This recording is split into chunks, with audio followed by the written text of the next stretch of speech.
Bismillahirrahmanirrahim. Assalamu alaikum, dear students.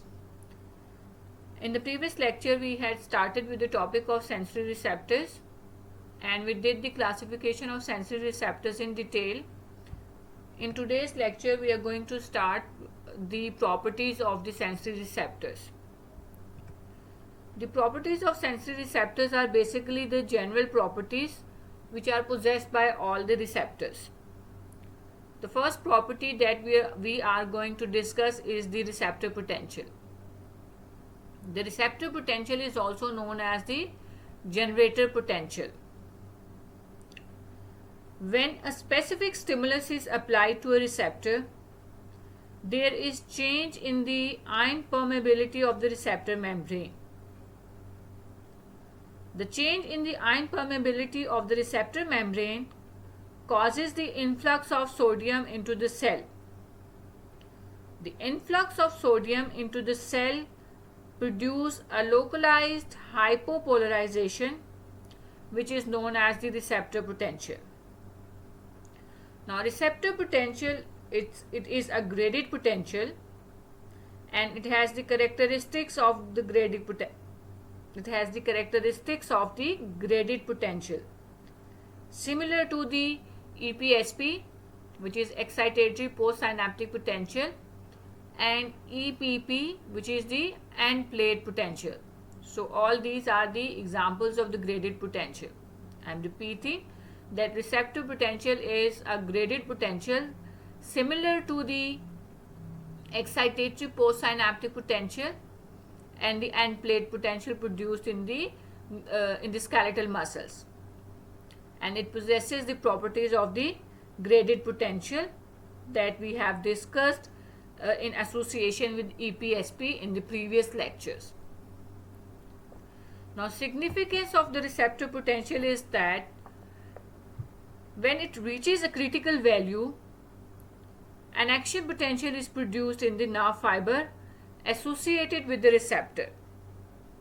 So the function of the receptor potential is to bring the membrane potential close to the threshold value for excitation. And when this threshold value is achieved, the action potential is produced in the associated nerve fiber at the first node of Ranvier in case of myelinated nerve fibers. And in this way, an action potential or a nerve signal is produced due to stimulation of the receptor, and this action potential or the nerve signal is then transmitted along the specific pathway to the central nervous system. In most of the cases, there is influx of sodium ions responsible for generation of the receptor potential, but in other instances there is activation of the G proteins which cause the generation of the receptor potential. So basically we can say that there are two mechanisms for generation of receptor potential. One is change in the ionic permeability leading to influx of sodium, and the other one is the activation of G proteins which in turn lead to hyperpolarization and receptor potential. So this is the diagram showing us the mechanism of generation of the receptor potential. Here this is the receptor cell and this is the associated nerve fiber. So when the stimulus is applied to the receptor, it causes a change in the ion permeability, and this causes the hyperpolarization in the receptor cell, and this hyperpolarization in the receptor cell releases the chemical mediator, which is the neurotransmitter, and this chemical mediator, it binds with the receptor present here in the nerve fiber, and this in turn leads to the opening of this voltage gated first there is opening of the ligand gated channels which causes a hypopolarization, and then there is opening of the voltage gated sodium channels that lead to generation of nerve impulse. And in some cases the nerve fibers or the nerve terminals themselves act as the receptors, like is the case of the free nerve endings.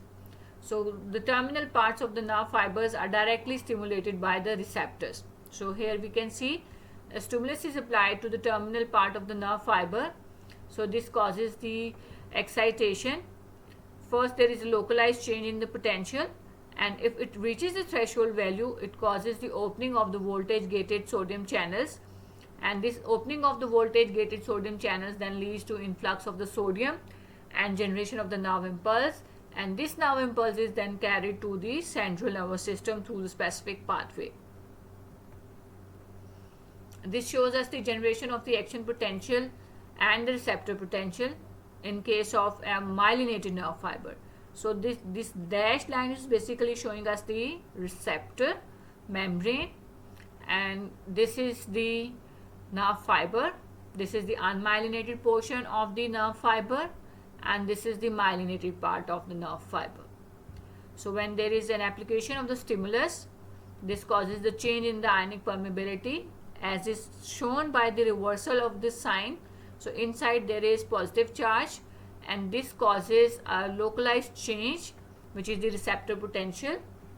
Now this receptor potential will cause the membrane potential to increase towards positive value, and if it reaches the threshold for excitation, it will lead to the opening of the voltage gated sodium channels present here in the nerve fiber membrane, and the action potential will be produced in the first node of the Ranvier. So here you can see this is the myelin sheath covering the nerve fiber, and this is the first node of Ranvier. So here this is the site where the action potential is going to be produced. So it will, because the voltage gated sodium channels are present here in this part of the nerve fiber, that is between the between two myelin sheaths, this space which is known as the node of Ranvier. So here the action potential will be produced and will be carried along the nerve fiber. Now this is the graph showing us the relationship between the duration of the stimulus and that is the time, and on the y-axis we have the membrane potential. So this is the resting membrane potential. When the stimulus is applied, it causes the change in the membrane potential, so it increases towards the positive direction. So when it crosses or when it touches the threshold for excitation, what will be the result? The result will be the production of an action potential. So you can see here, this is the receptor potential, this entire, and if when it crosses the threshold for excitation, action potential is produced on the top of it, and you can see the increasing frequency of the action potential on the top of the graded potential or on the top of the receptor potential. So frequency of action potential produced by which are produced in response to a stimulus and receptor potential, it depends upon the voltage or the magnitude of the receptor potential. Greater the magnitude of the receptor potential, greater will be the firing rate of the action potential, or greater will be the frequency of action potentials. So this is what is being shown in this graph.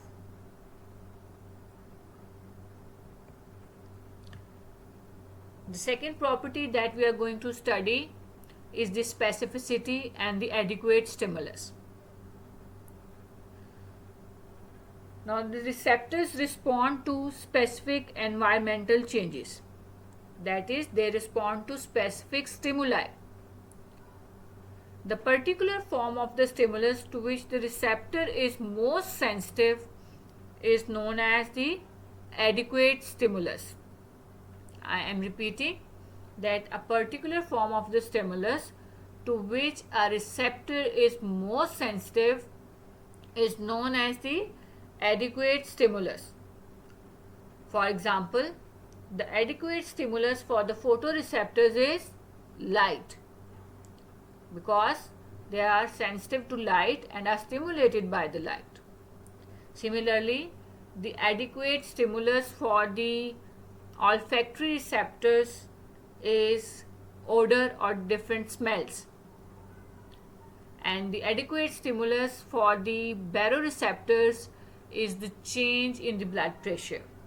So a particular form of the stimulus to which the receptor is most sensitive is known as the adequate stimulus. Although the receptors have specificity, but this specificity is not absolute. It means that the receptors can be stimulated by different stimuli. For example, the adequate stimulus for the photoreceptors is light, but application of the pressure to application of the pressure to eyeballs can also cause stimulation of the photoreceptors, and it produces the light halos. So although the receptors are specific, but this specificity is not absolute, and there are other stimuli which can also cause stimulation of the receptors. Now coming to the localization. The sensory stimuli have high degree of localization. Means when a part of the body is stimulated, we are able to localize the part of the body which is being stimulated with the great accuracy. So this ability to point out the part of the body which is stimulated by a particular form of the stimulus, this is called as localization. So localization is the property. The sensory stimuli have high degree of localization. This ability of localization is because of the fact that each area of the body has a separate representation in the sensory cortex. Each and every area of the body has a separate representation in the sensory cortex. So if a subject is touched on the back while the eyes are closed, the subject is able to localize the part of the body stimulated, because when he or she is touched, it is going to cause the excitation of the receptors in that part of the body, and due to excitation or stimulation of the receptors, the nerve impulses are generated which are carried along the specific pathways to a specific area of the brain, to a specific area in the sensory cortex, which is going to determine the part of the body being stimulated. So this ability to localize the stimuli where they are being applied, this ability is called as localization. Next is the effect of the strength of the stimulus.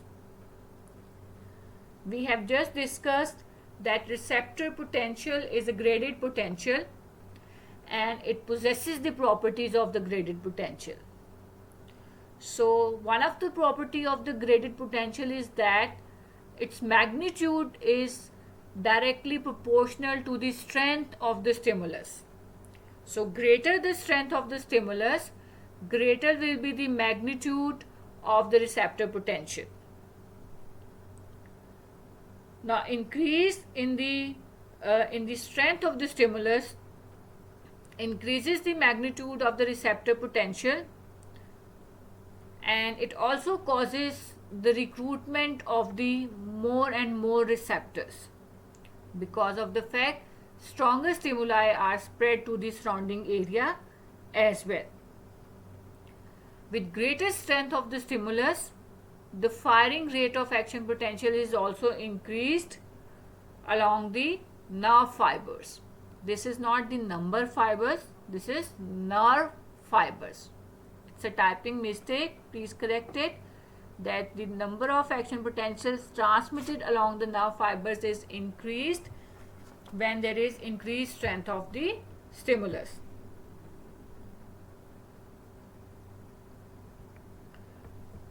Now this is the slide showing us the effect of the strength of the stimulus on the amplitude or the magnitude of the receptor potential and on the recruitment of the receptors with increasing strength of the stimulus. So here you can see there on the x-axis we have the strength of the stimulus, and on the y-axis we have the magnitude or the amplitude of the stimulus. Amplitude of the receptor potential. So as we increase the strength of the stimulus, there is increase in the magnitude of the receptor potential which is being produced. Now due to increase in the magnitude of the receptor potential, there is increase in the firing rate, there is increase in the frequency of the action potentials which are being produced, as we just have discussed in the previous slide. And in the lower part of this diagram we can see that weak stimulus is going to activate a few nerve fibers, few terminal nerve fibers, or we can say a few receptors. While when the stimulus is strong, more and more nerve fibers and more receptors are being stimulated.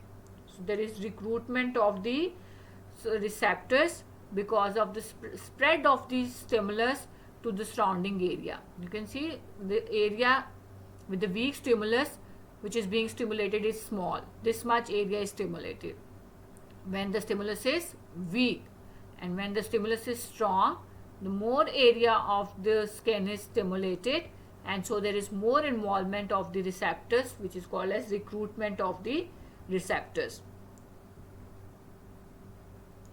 Now coming to the intensity discrimination.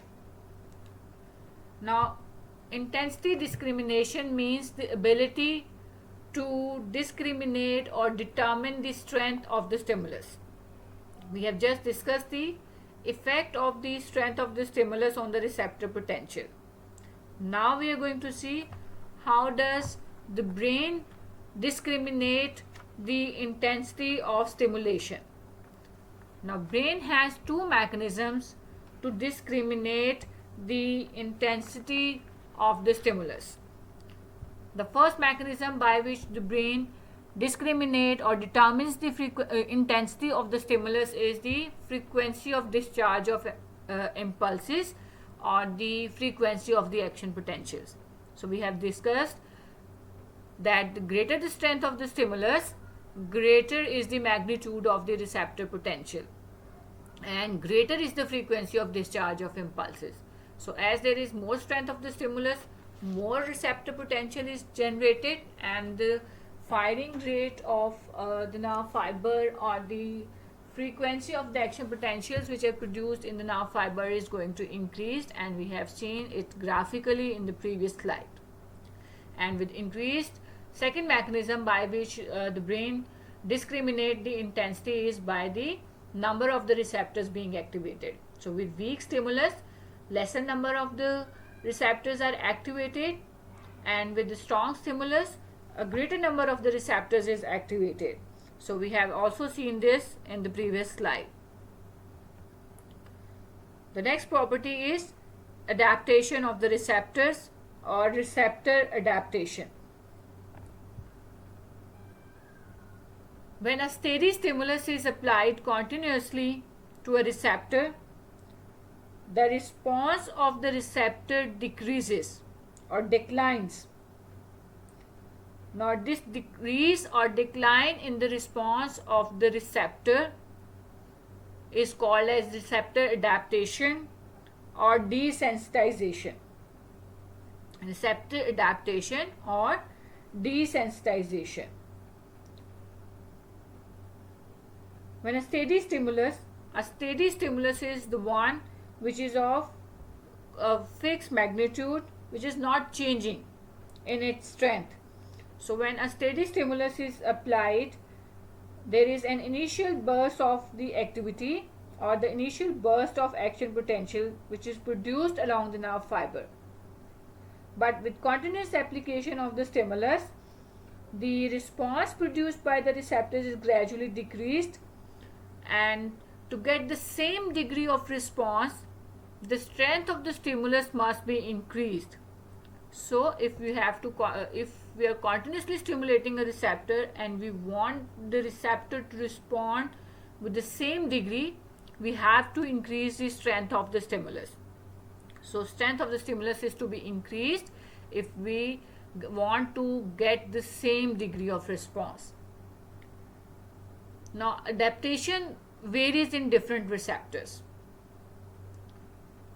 There are some receptors which will adapt very fast, while there are some receptors which adapt slowly.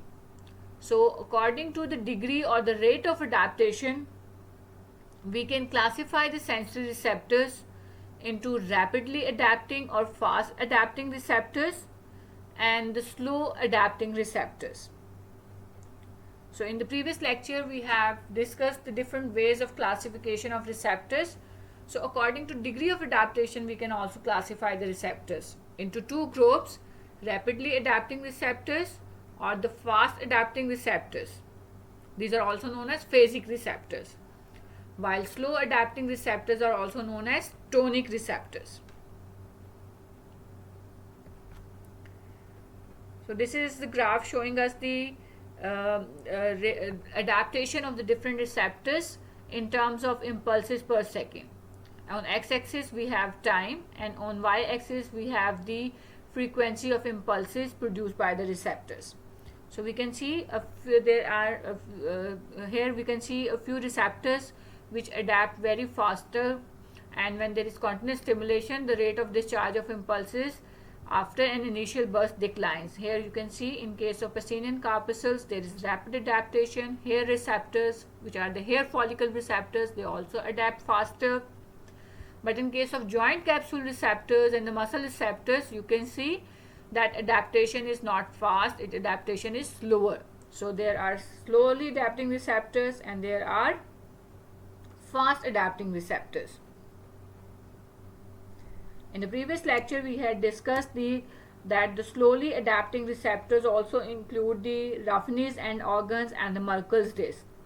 While in addition to the Pacinian corpuscles and the hair follicle receptors, the Meissner's corpuscles and the Meissner's corpuscles are also rapidly adapting receptors. While the pain receptors or nociceptors are very slow to adapt, or sometimes they are called as non-adapting receptors. Now, non-adaptation of the pain receptors is beneficial because it causes the pain sensation to persist and it forces the patient to seek the medical advice. So, the degree of adaptation of the receptors is divides them into two groups: slow adapting and the fast adapting receptors. And each type of receptors, because of its adaptation, it carries some significance. So I just told you that the slow adapting receptors are tonic receptors, while rapid adapting receptors are also known as phasic receptors. In case of tonic receptors, as we have just seen in the graph, there is continuous signal transmission even if the stimulus is applied for a prolonged period of time. While in case of the fast adapting receptors, when the stimulus is continuously applied, the firing rate decreases. Now, rapid adaptation, it carries a significance. Because of the rapid adaptation of the receptors, it is possible to monitor the parameters that must be continuously evaluated. For example, baroreceptors. And the tonic adaptation of the receptors allows the body to ignore, the phasic adaptation allows the body to ignore the constant unimportant information. Again, I am repeating, I think there is a little confusion. In case of tonic receptor adaptation, the benefit is that certain parameters are continuously being evaluated. For example, variation in the blood pressure by the baroreceptors. And in case of the rapid adaptation, it allows the body to ignore the unimportant information. For example, you are wearing clothes, you are wearing watch, but you are not being continuously aware of it that you are wearing a watch and you are wearing the clothes. However, when you are changing the clothes, you have a feeling of the contact with your skin, and when you are wearing the watch, you have initially a feeling of contact, but once you have weared it, then this information is ignored because this is not important to us to know continuously that what we are wearing. Now coming to the mechanism of adaptation. There are two mechanisms of adaptation. One is the structural adaptation of the receptor and the other is the accommodation. So first we are going to see what is the structural adaptation of the receptor. In case of structural adaptation, the receptors adapt structurally. For example, pressure is a stimulus. So when pressure is applied to a receptor, it causes the invagination or indentation of the receptor. It causes deformation of the receptor membrane. As a result of the deformation of the receptor membrane, the pressure beneath the membrane increases and it stimulates the nerve ending present in the receptor. But when there is continuous application of the pressure, it is ultimately evenly distributed within the receptor and the rate of firing by the nerve fibers decreases. So this is called as structural adaptation. Second mechanism of adaptation is accommodation. In accommodation, the ion channels become progressively inactivated when there is constant stimulation. So either there is structural adaptation or there is accommodation, which results in a decline in the response of the receptor on being continuously stimulated with a steady stimulus.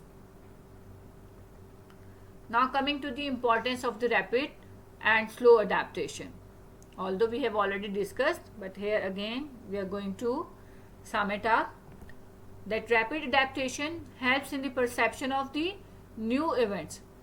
We ignore the unimportant information so that we can perceive the new events and we can perceive the change in the intensity of the stimulus. While in importance of the slow adaptation is that it enables our body to monitor the parameter, it enables our brain to monitor the parameters which must be continuously evaluated. For example, in the previous slide we have seen the example of the blood pressure by the baroreceptors, and it is a protective phenomena as well, like as is the case of the pain receptors. Non-adaptation of the pain receptors constantly make us aware of the painful stimulus so that we can get rid of the noxious stimulus. And slow adaptation of the muscle spindles help to maintain the posture because of their slow adaptation. So both fast and slow adaptation of the receptors carry their own significance. I think we should stop here and we will continue with the properties of the sensory receptors in the next lecture, and we will finish it in the next lecture, inshallah. I hope you understand the lecture, and if you have any query, you are free to ask the questions. Thank you for the listening.